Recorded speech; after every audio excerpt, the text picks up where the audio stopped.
Thank you for coming. I'm Division Chief Ron Thomas, that's RON THOMAS, here to provide some preliminary information about a critical incident that occurred at this location at about 3 p.m. today.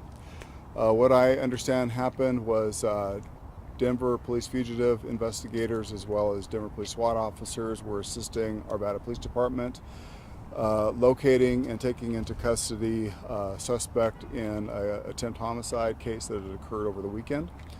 The individual involved in that particular incident was tracked to this location, a business located in the area of Colorado Boulevard and Yale. As surveillance had set up at this location, the individual was observed leaving a business in this location.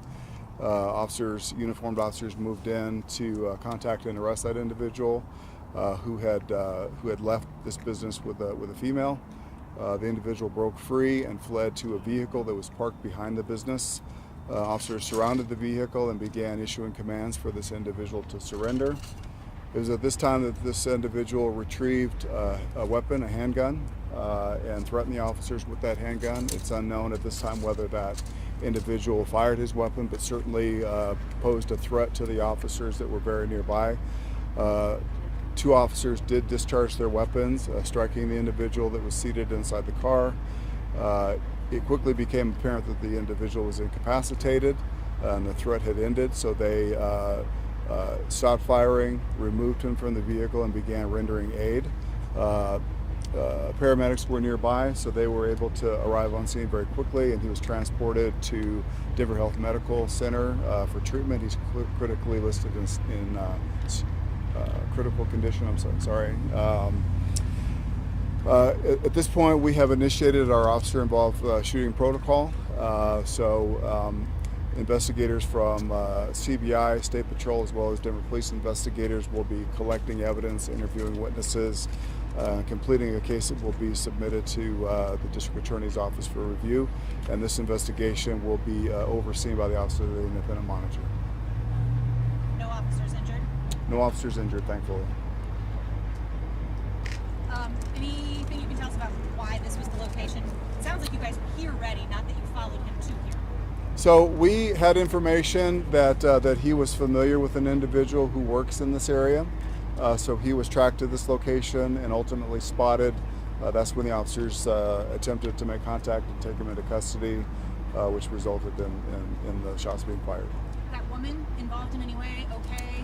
So when the suspect broke free and ran from the officers, she was not able to make it into the vehicle, so she was not in the line of fire. She was not harmed at all. She arrested at all related to this or no? I don't know that.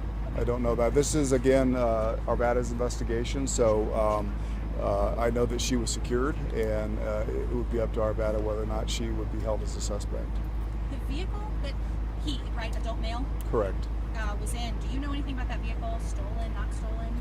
I don't believe it was a stolen vehicle. I just know that it was a sedan.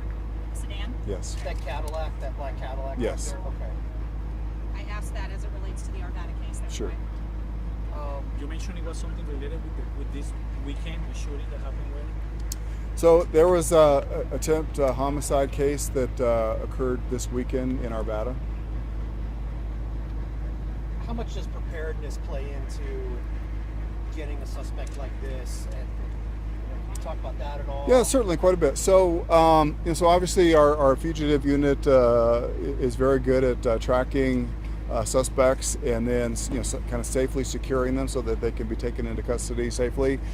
We always use SWAT officers because of their tactical experience.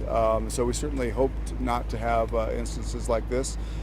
Sometimes it's unavoidable, but certainly there's a lot of training that goes into tracking individuals without making ourselves known, and then making our approach at just the right moment so that the community can be as safe as possible.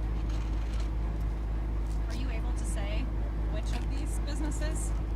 I know it's the back parking lot, so. You know, I'd rather not say, just because I think that the individual that was with the suspect is affiliated with that business. Road's still blocked, yes, that's not open yet? Correct. So there's going to be a pretty significant investigation, recovering evidence and identifying and interviewing witnesses. So this area will probably be closed for quite a while.